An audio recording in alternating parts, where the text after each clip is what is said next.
Welcome to Pitch Perfect, the last one of 2025. So, thank you for joining us.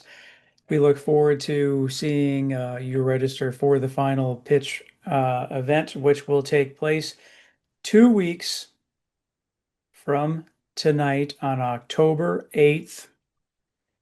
Super important for you to get registered because if you don't, then we're going to have to wait another 5 months until March comes back around again. And one of the things that Gary and I always talk about is the fact that the reality is 5 months from now, you're going to wish you would have started today. So if you're not registered, please register. Just do it. You will not regret it. And another little tidbit is you are only as good as your last pitch. So we're going to go over how to pitch tonight, and we're gonna make everything. We're gonna get you set up, put you in the right direction, and we will go from there. I see a hand already. Hi, my name is Claudine Kazard. I'm just getting off of work and walking in the door. Um, I just learned about this program probably this a week ago, like the same day that I registered to for this pitch session. Yep, Can you put in the chat, or are you all going to send out an email to this pitch competition that you're speaking of? yep. We will. So this is being recorded, and we will send the replay of this Okay, in thank an you. email with all of the applicable information, the links to make sure that you can get registered for October 8th. Um, and then we just announced yesterday or the day before that we're making a small change. The championship pitch is now November 12th as opposed to November 5th. We apologize for that. Just it's one of those things where when we have a region that is growing as quickly as we are, multiple events happen at the same time. Innovate Hampton Roads, one of the things we really, really strive to do is to create density. We do not want to pull people and force them to choose between two different events. The magic happens when you all meet one another and collaborate with one another. So, in the spirit of supporting the entrepreneurial community, we elected to move the championship pitch to November 12th so that you can attend 757 Defend and support that on the evening of the 5th. And then we'll do the championship pitch on the 12th. So, Thank you. you're welcome. Uh, for tonight, I like the balloons. I will share my screen and we will go over this deck and we will break down the 3 minute pitch so that you know everything that you need to know. And the great thing about this is that, yes, the judges have a rubric. Nothing is secret. We want to see everybody succeed.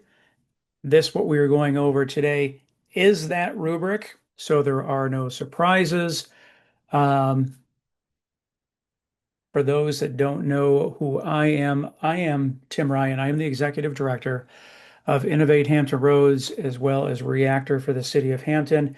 And I have been leading the Star Peninsula efforts from year number one.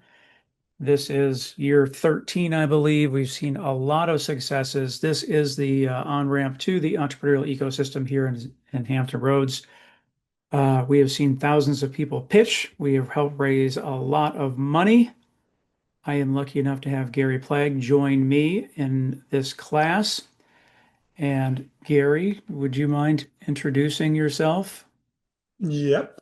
My name is Gary, and Tim and I have been working on the Start Peninsula things since probably together since 2016, I think. And I live in North Carolina now. I used to live in Williamsburg, and I've had my own business for going on 27 years. And when I started my business, there was no help. So I'm pretty passionate about helping people because I didn't have any help. And it was like the wild, wild west. So I have a communication consulting business. I do a lot of executive coaching now and helping speakers who are going to be at big events, help them with how they communicate, with how they tell their story, those kind of things. So I'm a performance kind of person. That's my training. That's what the business does. And so I am here to help with those things as the Pitch Perfect uh, evening goes on. And you'll hear more from me later. And I'll interject a little bit here and there.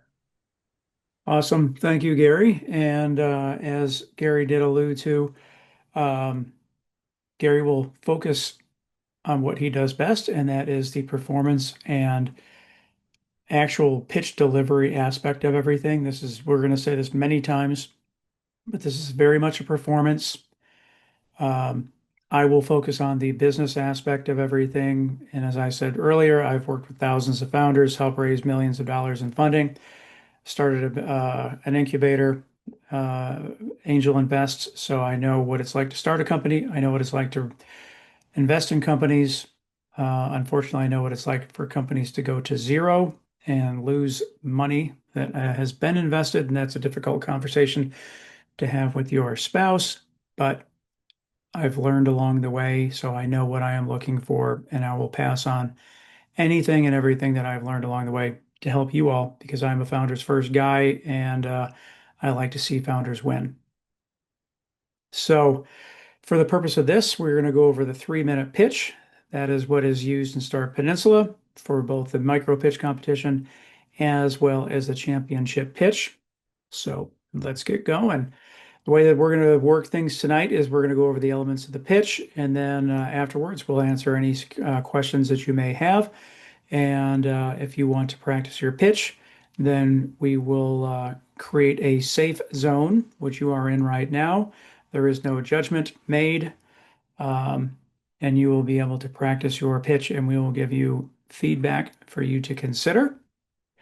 If you have never pitched before, that's totally okay. We recommend that you just grab a piece of paper and a pen, write down some of the things that we're going to talk about tonight. This will then really give you the basic outline of what your pitch needs to be.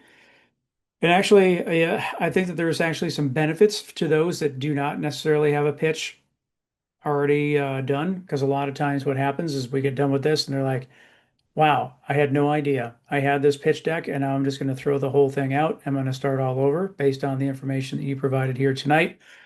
But all good. We're going to get through this and you're going to be better for it. But we'll give you that opportunity to ask questions and provide feedback. So with that, we're going to put 3 minutes on the clock. And typically at these events, Gary will tell you to go. I will be the timer. I will hit start when you start talking. And then unfortunately, I have to be the guy that tells you that your time ran out when you run out of time. It's very uncomfortable for me. I'm sure it's more uncomfortable for you, but I feel really bad because I'm a founder's first guy and I want to see you win. So let's break down those 3 minutes in terms of what that looks like. So the first thing we're going to do is start with an attention getter. It could be a quote, it could be a stat, it could be um, just anything that is going to get people's attention. It's going to get you in the groove of everything. Um, we will get into what those could be, but that just is a little feeler. A lot of times, people will start with their name. I can see everyone's name on the bottom left corner of their screen. You're going to have a virtual background with your name. The thing is that every second matters, especially when you only have 180 seconds to work with for this type of pitch event. We want to use every second we possibly can.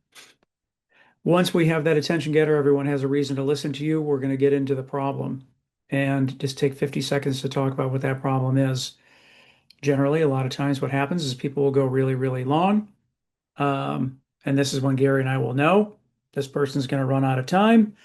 And then when it comes to the rubric, the judges can't score you correctly because they didn't have a chance to hear the rest of what it was that you were supposed to talk about. So, rubric, first thing on that, the first thing that they're looking at, what's the problem? Then we're going to talk about the solution. What's the second thing on the judge's rubric? What's the solution? How are you solving the problem? So 50 seconds to talk about that. Now people really they love that you've identified the problem. Are really intrigued by the solution that you have. They want a reason to know your name. That's when you can say who you are, what your business is, and then maybe that tagline.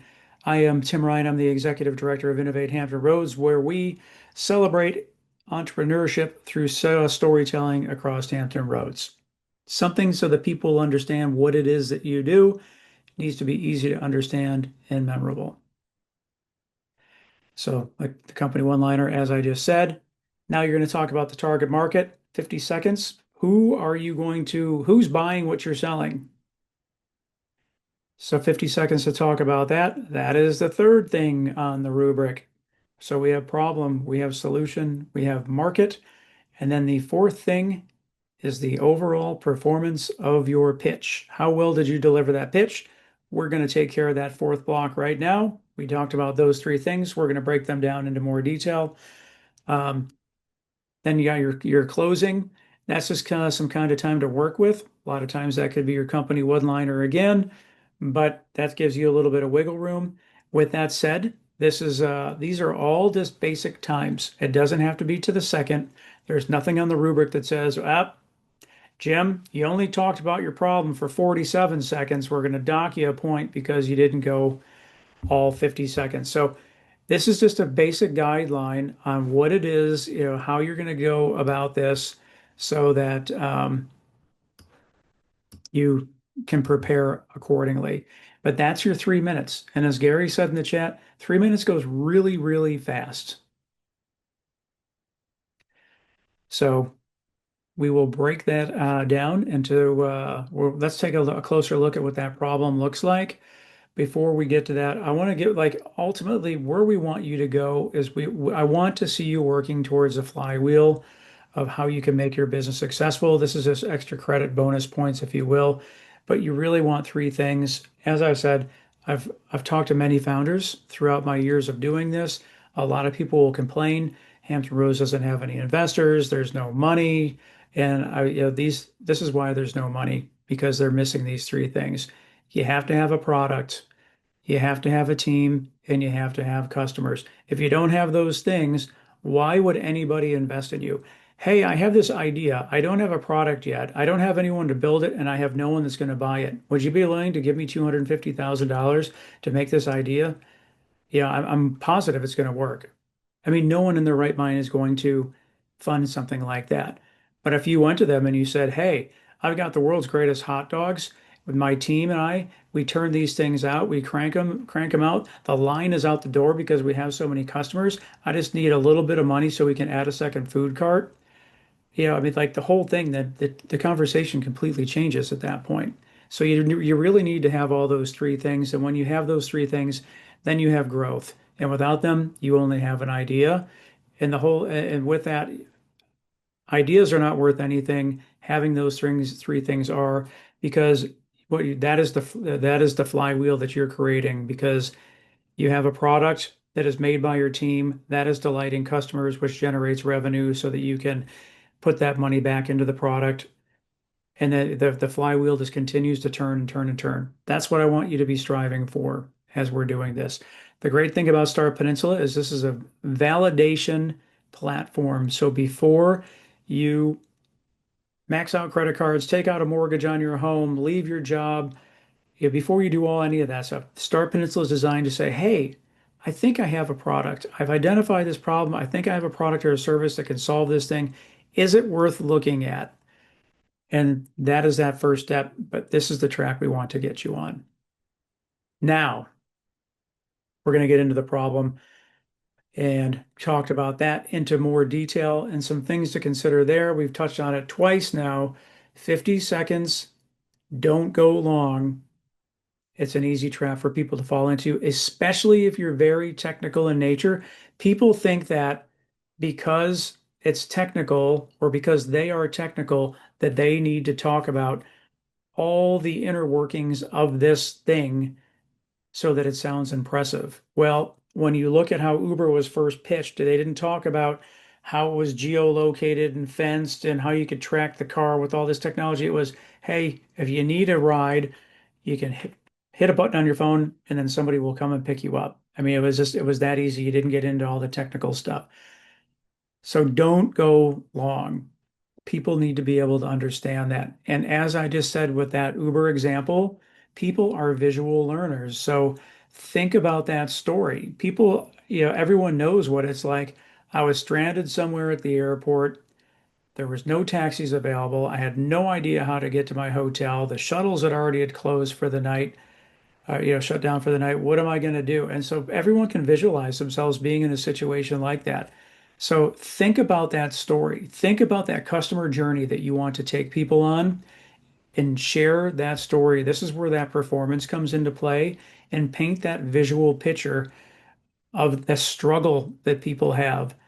And then the relief because they found the solution that you created and their life is then happily ever after as a result of it. And then talk about how that one person that you have identified in this story is not alone. There are millions of people like this, and they fit this demographic of people. They're this age, they're this race, they make this much money, they suffer this problem, types of problems, whatever the case is, but you have to identify what that market is, and that's how you paint that picture in that storytelling aspect of it. And this is where it becomes that performance piece and then tell that story. Circle everything around. If you look at all the story arcs and all the movies, all the cartoons, everything that we see, it all follows this basic premise of problem or villain, hero, solution. Everyone lives happily ever after. It's just that's just how it is. And so this is no different. Think about it in that same way. And part of it, I'm going to touch on this. How big is the problem? So we want to make sure, like, this is one, as we're validating this business, we need to make sure that you're talking to judges, and these judges, they have backgrounds, whether if it's in banking, investing, whatever the case is. We need to make sure that problem is big enough that it's worth solving. If it's something really, really niche, maybe it's not worth solving. But yeah, but if this is something that has a total addressable market that is in the hundreds of millions or billions, then that is something that is worth solving. If you're solving a problem for one or two people in the world, then maybe this is not something that is the problem is not big enough. And then, yeah, not saying that you can't do it, it just may not be the platform for you in terms of this being the journey that you want to go down. Gary, is there anything that you would like to add to this slide? No, but I think as you already said, this is the place where we see most people stumble because they want everybody to really understand the problem. And so as much as you can trim that down and stay within the time constraint, that would be better. But this is the place that most people spend too much time. And one area that they spend a lot of time in is they hedge what that problem is. So what do I mean by that? You say you want to open up a doctor's office, and because the problem is that there's just not enough healthcare in the area, and you're going to solve this problem. And so rather than focusing on what is the biggest problem facing healthcare in this particular location or region and sticking to that, they'll be like, some people may have a fever. Some people may have the flu. Some people may have cancer. Some people may have a heart attack. They may be suffering a stroke. And they'll list all of these things, trying to capture people to identify with that problem. And then all of a sudden, you're like, how can this one place solve all of these problems all at once? And you're trying to do too much too fast, and you can't focus on the one thing. So focus on whatever that one thing is and don't hedge across multiple things. Focus on that one area, stay true to that, and really, really dive deep into that one area because that is what's going to build credibility. That's not to say that your long-term roadmap will take you wider, but this is where we're going to focus first. Once we hit that, then we're going to expand. But And make don't, sure that that thing that you decide on is the biggest thing. Because you could focus on some little tiny thing like like there aren't enough buggy whip makers. Well, nobody drives buggies anymore, so making buggy whips isn't really a problem. But you might make buggy whips, but is that the biggest problem in the things that you manufacture? No, we manufacture these things. So yeah. Anyway, Yeah, and that's how that you go one along, as Tim said. that one thing, it could be number of people, it could be the amount of total addressable market, it could be the amount of money that people are spending, um, or could spend, the cost of the product or the service. You need to make that, so largest can be defined in multiple ways. You need to make that determination. Okay, for those people that are watching the replay, let us know this phrase, pitching to win, send it to me, Tim at Innovate Hampton Roads or innovate757.org. This will be in the replay email as well. Reason being is if you're here tonight, you pitch, you show up and you pitch, we will refund your money. This is not a pay to play pitch event. We're not looking to make money on this. All we want to do is make sure if you sign up to pitch, you actually attend and don't burn the spot. We always have 10 people pitch and we have to turn people away. We don't want to turn some people away and then people not show. So pitch to win, that is a secret phrase. Send that to us. We'll give you credit for being here on the replay. For those people that are here right now, you'll have credit for being here and you're good. But that is the phrase. Now we will talk about the solution, second part of the judging rubric, and we're specifically talking about the product in terms of the idea and the innovation. This may seem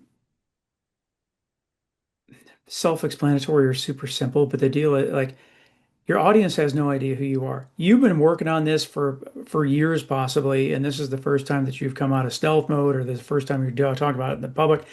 But your audience doesn't know who you are, so you have to start from zero. And a lot of times people will, like the judges, like they're trying to play catch up because they're like, I don't know who you are. I don't know what this problem is. I'm tried. The solution doesn't make a lot of sense. So first things first, keep things really, really basic and make it easy for the judges to be able to score you. But just remember, the audience does not know you, and that could be a good thing. But by the time we get done tonight, they are gonna know you, and it's gonna be for a good reason. And so second time, is the problem big enough? I mean, we really just want to hit home that we're not focused on buggy whips, that we are focused on, maybe you're focused on the plastic tips that goes on the end of shoelaces, because there's a lot of shoelaces that are built or made every single year, kind of thing. Um, how are you better? How are you different? And with that, I want you to have a 10x mindset.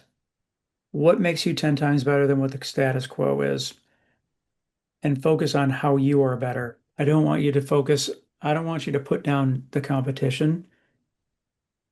I want you to focus on keep the spotlight on you. So again, using the Uber comparison, taxis were sporadic at best. They're dirty. They were smoked in. They were unavailable. You had to have cash. You had to worry about tips.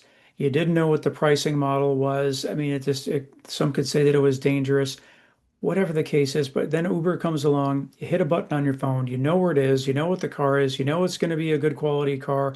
The driver has a safety rating. There's all of you don't have to worry about cash.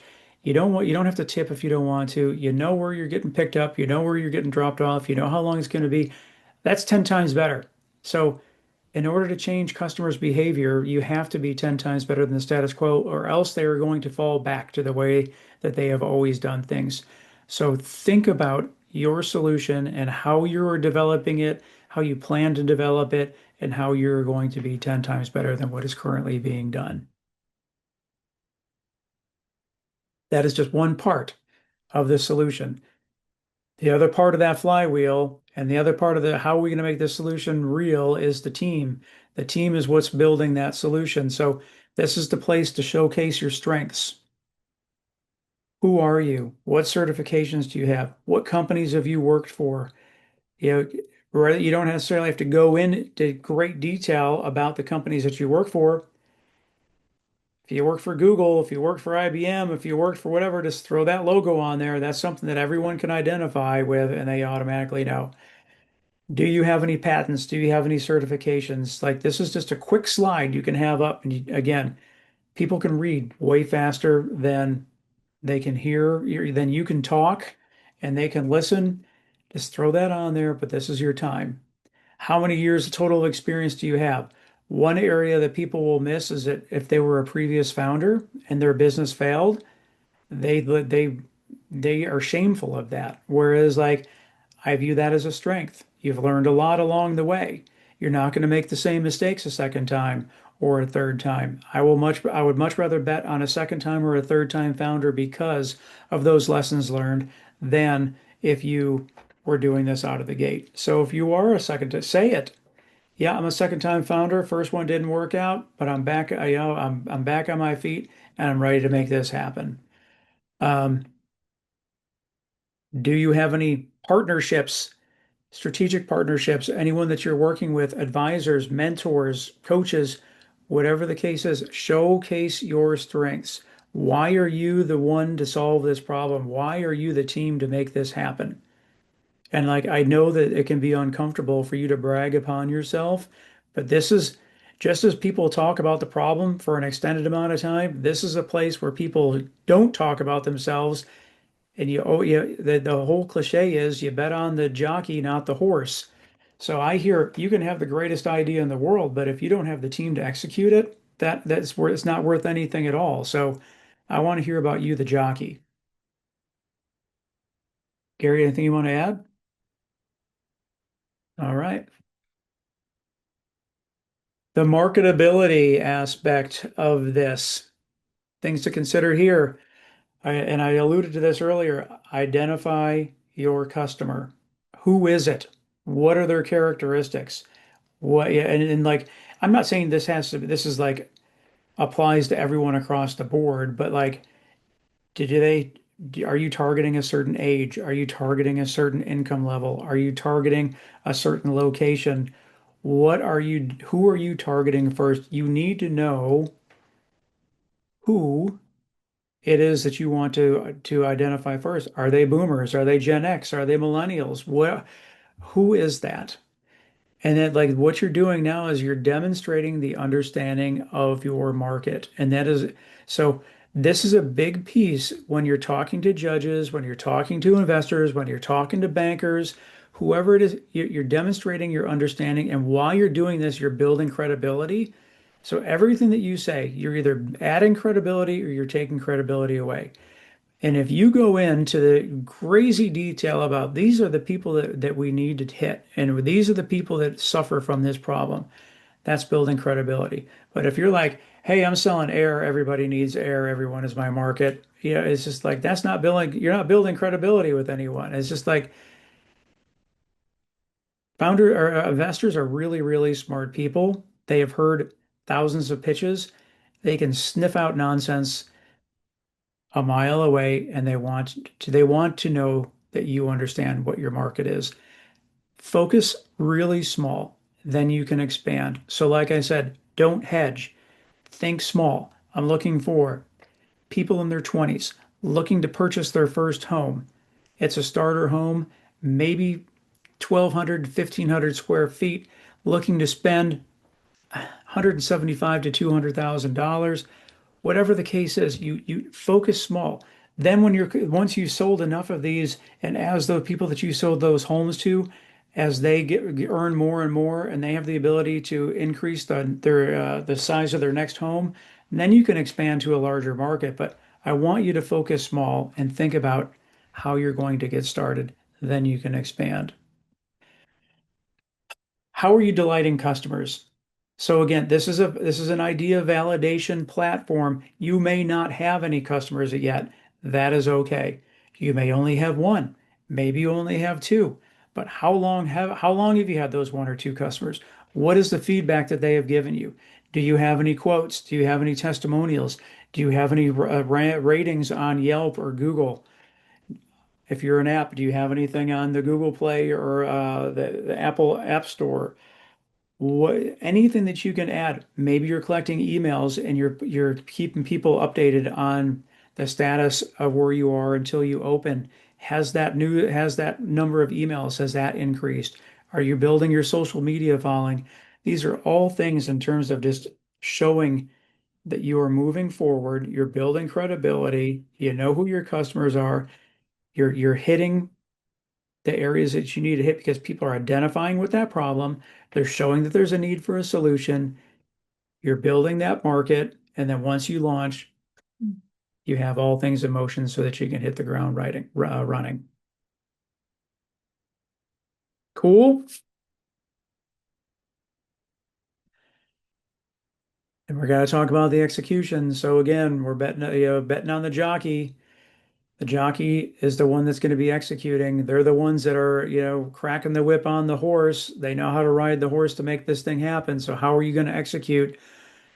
What is your why? This is something that Gary and I talk about in great detail at each one of these. What is your why? This is a super hard journey.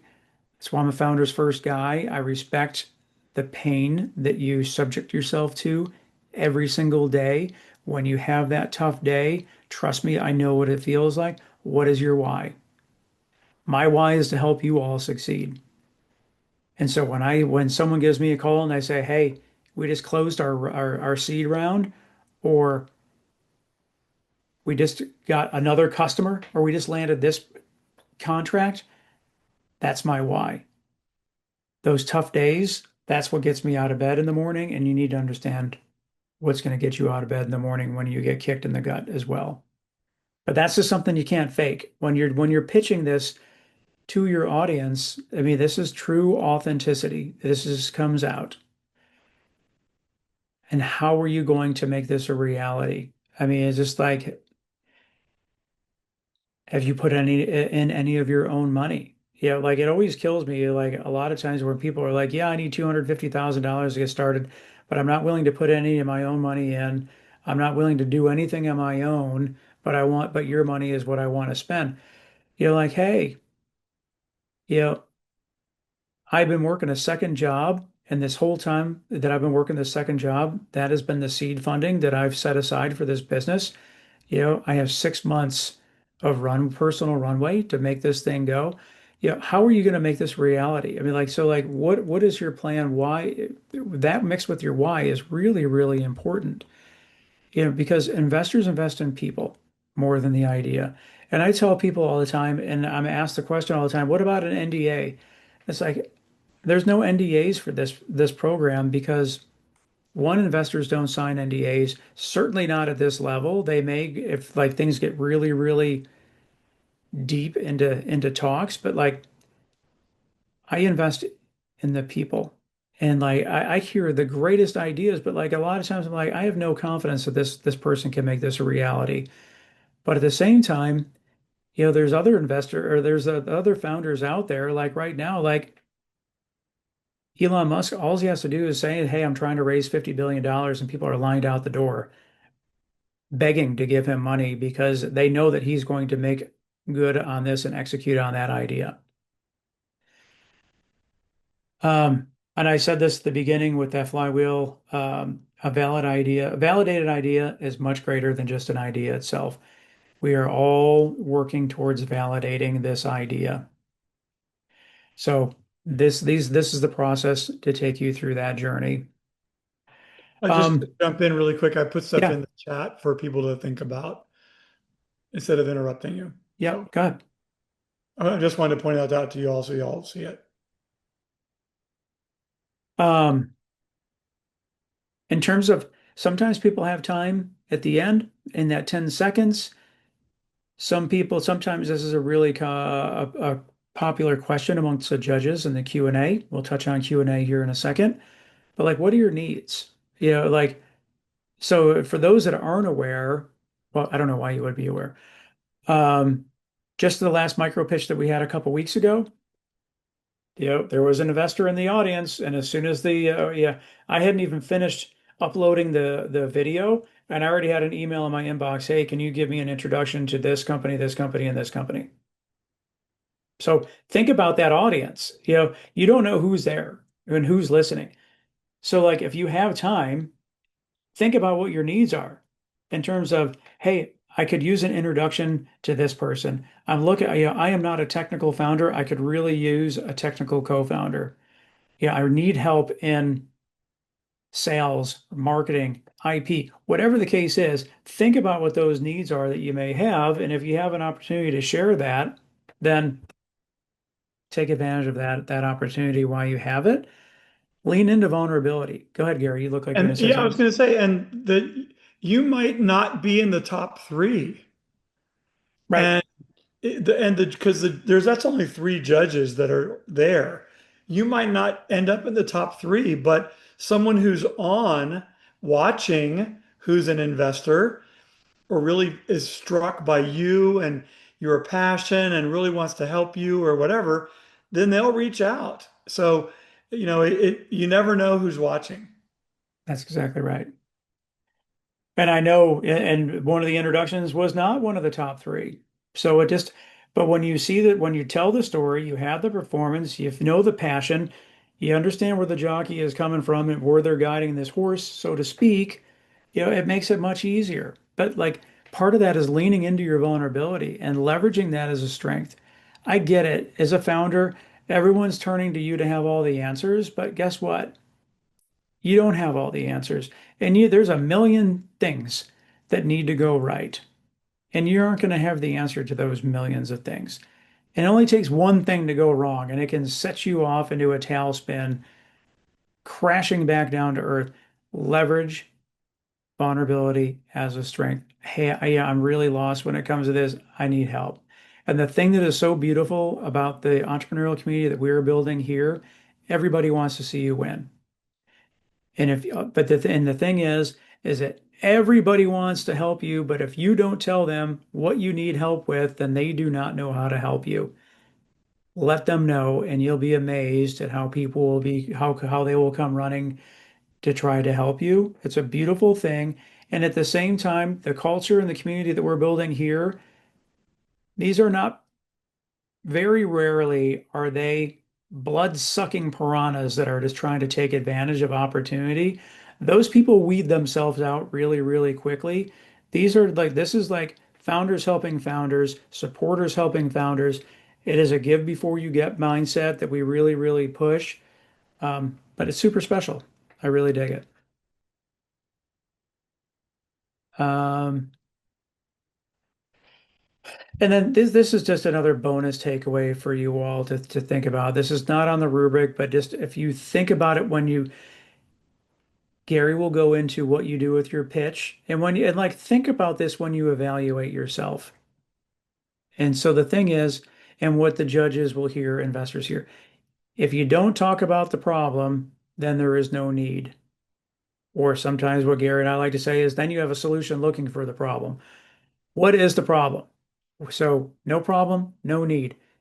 If there's no solution, then you don't have a product. If you don't talk about the market, then you're not showing how there can be any growth. No traction, no customers. And again, the traction piece is not so important now, but in November, you're going to have to show some of those signs of initial traction. No model, no money. Again, this is more towards November, but these are things to just planting seeds is all we're saying. How are you selling to those people? No model, no money, no team, no execution, no performance, no memory. And like this is a really rapid fire event. We get through 10 pitches in less than 2 hours. So you have to perform so that you stand out to those judges. The judges have that rubric. They're keeping they're giving their grades. But the thing is, there's a deliberation room afterwards, and they will deliberate on who they think the top three are. It's not just, all right, this is raw scores on numbers. Top three score getters are the ones that go. Not the case. There's a lot of there's a things happen in the deliberation room that I'm not necessarily privileged to because Gary and I are entertaining people during said deliberation. But just think about that when you're evaluating your pitch. Um, but this is when I turn things over to Gary. We'll talk about the Q&A afterwards, but after this part. But this is where Gary comes into play so that you can master the art of performing, so that you have that memory. Yeah. So a lot of times the people, when they're preparing for these things, they'll spend their time making sure that the slides are perfect, that the text is perfect, that they've done all these things. The problem that often happens though is they don't spend any time practicing the actual pitch. They never hear their own voice do it. They don't record it on their phone with the camera and then watch it. They don't do those things. They don't practice the right way. And if you don't practice the way that you're going to do it, then it's like if you play a musical instrument and you practice the scales wrong, then you're going to play the scales wrong every time. So practice the right things, practice doing it well. And that may take 4 or 5 or 6 times of you video recording it, looking at it, seeing and getting comfortable with you looking at you, hearing your voice, all those kinds of things. But then once you're past the vanity, then you know what the judges are going to be hearing. And you can be really, really critical of yourself and what are you doing. So practicing is really, really important, and people don't often do that. Um, yeah, one thing we don't want to start with is a question because it wastes time. If you were doing a stand-up in front of people and it was a presentation and you had 20 minutes and you're talking about your trip to Spain and you could ask people questions and they're going to raise their hands and answer. That's not happening at this contest, at this pitch contest. You got 3 minutes. Don't waste your time with that. You can, however, um, you can say things like, you could put people in a position. It's rhetorical things. Like imagine that you are sitting as Tim did in the explanation of Uber. Imagine this scenario. Well, we can all relate to that then. So that's great. But you don't want to ask people, have you ever had the experience where you da da da da da da and you wait? No one's going to raise their hand. You can't see them anyway. So don't do that. The next thing people do is they want to tell us their name. Well, you already got introduced because I introduce you. I say, please welcome Jim Hilbert, blah, blah, blah, blah, blah. And you have a background and it has your name on it. So the judges know what your name is. And everybody listening knows what your name is twice already. You don't have to tell us again. We already know. In a stand-up performance or presentation, you might do that. You might say a little bit in after you're a big attention getter, my name is so and so, and I'm excited to be here tonight to share with you blah. Don't do that here. You don't have time. Okay? So don't share a name. They don't care yet. I don't care who you are until I have a reason to care. Next thing is that, and a friend of mine used to be a speechwriter for a senator, a U.S. senator. And he would always come, when I taught at William and Mary, he would come to my class and he would talk about that the hardest thing for him as a speechwriter is he always had to kill his darlings. So he would think these were the most clever things that he could have thought of for this senator to say. And then he would have to really look at it objectively and go, yeah, that's really cute, but not going to be helpful. So I need to kill that. And so we tend to do that in our pitch. We got to be willing to look at it objectively and go, that's adding 10 seconds that doesn't have any bang for it. Like, is the juice worth the squeeze? Probably not. So I have to be willing to delete it. I need to kill, that's what we call killing your darlings. So I need to be willing to kill things that don't help my story. They don't help what I'm talking about. Next, Tim alluded to this before, that it's both a story and it's a performance. So I don't like, even when I'm working with people not on pitches, I don't like to talk about the presentation. I like to talk about the performance. And I'm going to put something over here in the chat as well. And this is something about the performance, is that you are most compelling to an audience, which in this case is the judges who are going to score you, if you are knowledgeable, confident, and personable, right? So that's this performance. You have to have a likability factor because they're human. Everyone watching is a human. And if they feel like they don't like the way that you're coming across or whatever, then they're going to turn you off. So those three things of being knowledgeable, confident, and personable, really, really critical for people to really dig into what you're saying and listen to it. Okay? So we want to be sure that, and that the only way to know that really is you might think you're a really nice person, but it's really to watch yourself and say, am I coming across the way I want to come across on this? Or am I coming across like a nerdy know-it-all? Or am I coming across as something that's not really very personable? Or am I not confident? Do I look confident? And there's a difference between it's like it's on the fence, right? It's am I confident or am I arrogant? Well, what am I?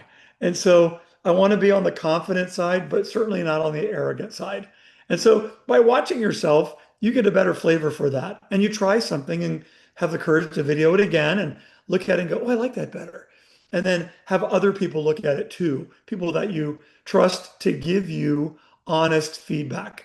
You want to have people that are willing to be brutally but lovingly or ruthlessly and lovingly honest with you. Ruthlessly and honestly loving. Lovingly honest, sorry. So for every slide or line that you add, you have to really think about, is it helping or is it hurting? Is it detracting from my story or is it enhancing my story? You really have to balance it because you could say way too many things. You only have 3 minutes. And in the rubric or the timeline we just gave you, the reason I said in the chat that it goes by really fast is because it does. And I used to sing in a group and we would compete. And we would sing two songs and each one was about 3 minutes long. And there was a little bit of a break in between and we would bow and the audience would applaud and then we would sing the second song. Do you know that every time, and I competed for years, that I couldn't remember what happened between when we walked on stage and when we walked off because it happened so fast. It didn't seem like it was 6 minutes. It seemed like it was 30 seconds. And that's going to happen to you in this pitch thing. Is you're going to go, where did the time go? That's why you want to practice as well. And know am I adding something that's helping or is it taking away? I really got to be objective about that. This will be many, many iterations. Okay? Does that help everybody? Good. That's our contact information. The micro pitch is 2 weeks from tonight. That gives you all time to practice. If you can send Gary and I, or at least me, the script, a recording, a video, yeah, and I will provide feedback to you. Um, I will not speak for Gary, but generally he's been very, very generous with his time. The only thing that we ask is that, at least for me, time is one of the most precious things that I have. Be respectful. Don't wait for the night before and ask me if I can give you some feedback. Chances are it's not going to happen. Just because I'm hustling and grinding every single day. So, but we're more than happy to provide that feedback. And we Yeah, yeah, and I like absolutely, as Tim said, I'm absolutely happy to help. But if you send me something the night before, or I'm not going to be able to help you. There's probably no way. I'm sort of semi-retired, but I'm the biggest volunteer junkie ever. So I'm volunteering in all kinds of things, boards of directors and all kinds of things, and they always are giving me stuff to do. And I take it, and then I don't have space if you don't give me enough time. Okay, so if you want, and Tim is twice as busy as I am. So yeah. Yeah, with that, Gary, let's touch on Q&A. So if you Yes, want to, yeah, Q&A. explain how that process goes. Yeah, so you're going to finish your pitch. I'm usually the MC, so I'm going to say, thank you very much. Please unshare your screen. And then you're going to do that. And I'm going to say, do you have something to take some notes with? And the judges, you're going to say yes, hopefully. And then I'm going to tell you that um, each of the three judges will have one question. And they're going to each ask them, we rotate the order. So it's not the same in the same order as we switch it around. And I'm going to say, and our first question goes to Tim. And he's going to ask his question. And then I'm going to say, and next we're going to hear from Chris. And then that won't happen. We go, and next we're going to hear from Connie. And then they'll ask their question, and I'll say, okay, you have 2 minutes to answer the three questions. And then Tim will let you know. He'll start when you start answering. He'll start the timer. And at 2 minutes, he'll let you know that's time. So that works great. Here's where people get hung up. They answer the questions in 1 minute. So they have a minute left over. And we all stare at each other on the screen until Tim says, and that's time. So what would be a smart way to use the time? Well, that's when you have a couple of items that were not, you didn't include them in your pitch because you only had 3 minutes, but you got an extra minute or you got an extra 30 seconds. You might be able to mention this thing. Something so you've answered them, and then you say, something I didn't get a chance to mention in my pitch is this. And and then Tim will say, and that's time. But you've at least gotten 15, 20, 30 seconds to tell them something that may help that you didn't get a chance to cover. So don't waste your time. Another rule about answering questions is answer the question and move to the next one. Don't over That is why answer the we limit question. it to 2 minutes. Right. Don't over explain anything. We learn this in the legal field. I'm not a lawyer, but any lawyer will tell you, answer the question that you're asked and shut up. That said, once you've answered the three questions and no reason to gild the lily, if you will, no reason to add more stuff, then you go to something that you didn't get a chance to explain. That would be great. But just know that we can easily over explain. And it happens more time than I ever would like to admit that people will be in the top three and talk themselves out of the top three because they went crazy on the answer period. Answer the Mhm. question and stop. Yeah, like they will explain their way out of being in a top position. And it's just so that's again, we do the 2 minute answer by design because we want to teach you to answer the questions succinctly, thoughtfully, and then move on. But sometimes it goes a little awry as well, and then it's like, oof. When you're Same preparing for, sorry, go ahead. same thing as though as someone may talk themselves out, we've seen people talk themselves in to the top three based on the Q&A as well, because your true passion comes out. It's not scripted. You're not reading it, and that has been beneficial as well. So when you're practicing, I want you to identify 4 or 5 questions that scare you to death.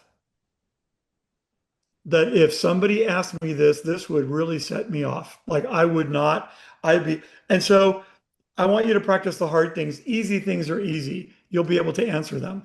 But really think about what are a couple of really, maybe even 4 or 5 hard questions someone might ask me.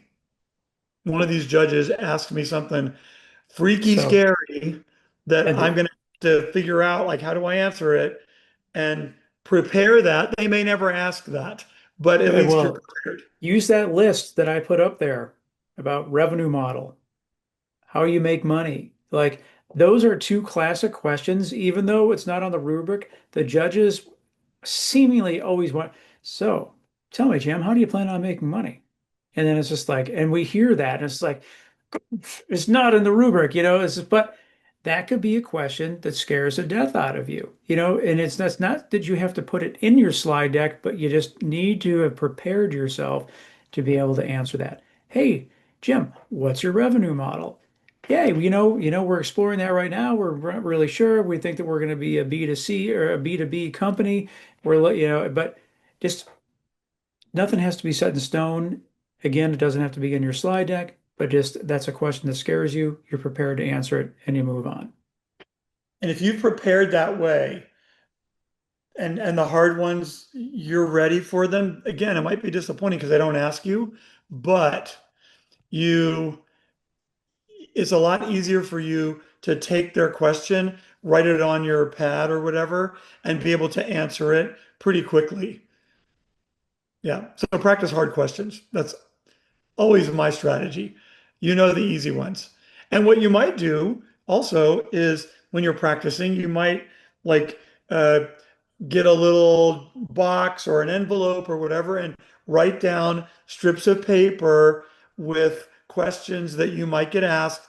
And you have 10 or 15 of them in the thing, in the envelope, and you just randomly pull one out and answer it, pull three and answer them in 2 minutes onto your video. And Another then way watch your to video. another way to get questions, practice to anyone you see. You have 3 minutes. I'd like to run this pitch by you. You're done with your pitch. Listen to the questions that they ask. Write down every question that is asked. If the same question is asked multiple times, you need to address that in your pitch because you're causing confusion somewhere.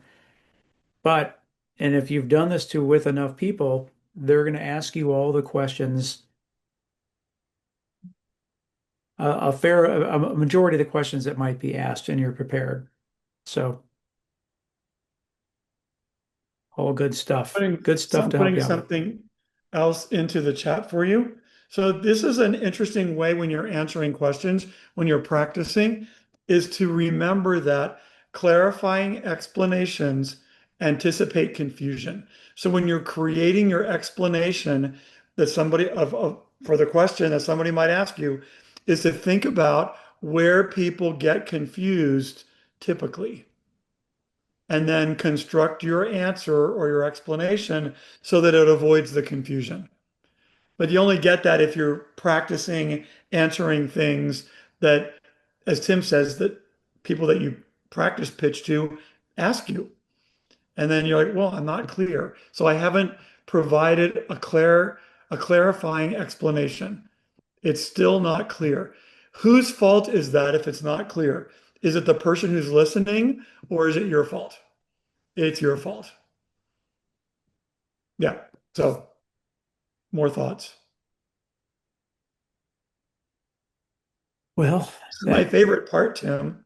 yeah, Oh, the other thing for practicing, all of the past pitch contests since at least COVID are on the Start Peninsula page. Go back and watch some of them. Watch the people who won. Watch the people who didn't win.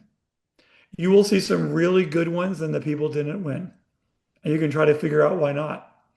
Or you'll see some really tragic ones and you'll be able to see like what happened with that.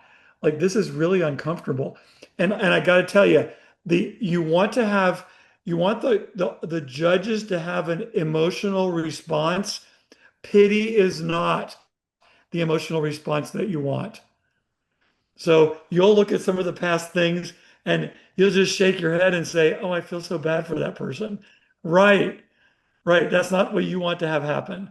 So look at what they did and why that happened. And usually it's because they ran out of time and we never even heard the solution. So that happens. Or it's just wandering aimlessly because they never practiced. They just thought, oh, I'll just show up and give it a whirl. Can tell you that most of the people who end up showing well in these things have come to Pitch Perfect. They've listened to what Tim and I say, and then they they incorporate some of those ideas and they end up showing better. Would you say that's true, Tim? Yes. Yeah. So good. Now it's my favorite part because Tim and I love to have you practice, like give it a try if anybody's up for that. This is like the bunny slope at the ski resort, and you've never skied before, and you don't want to try it, and then because you're afraid, and then when you go home, you say, I should have tried the bunny slope. It was probably pretty easy. Right, but guess what? You're back at home, and now the skiing opportunity is gone. Or I didn't want to go tubing on the lake because it looked like I might fall off. Okay, it's just water, right? So, and then you missed the opportunity. So here is your chance to go tubing. Well, I think that unless anyone else has anything, that wraps up tonight.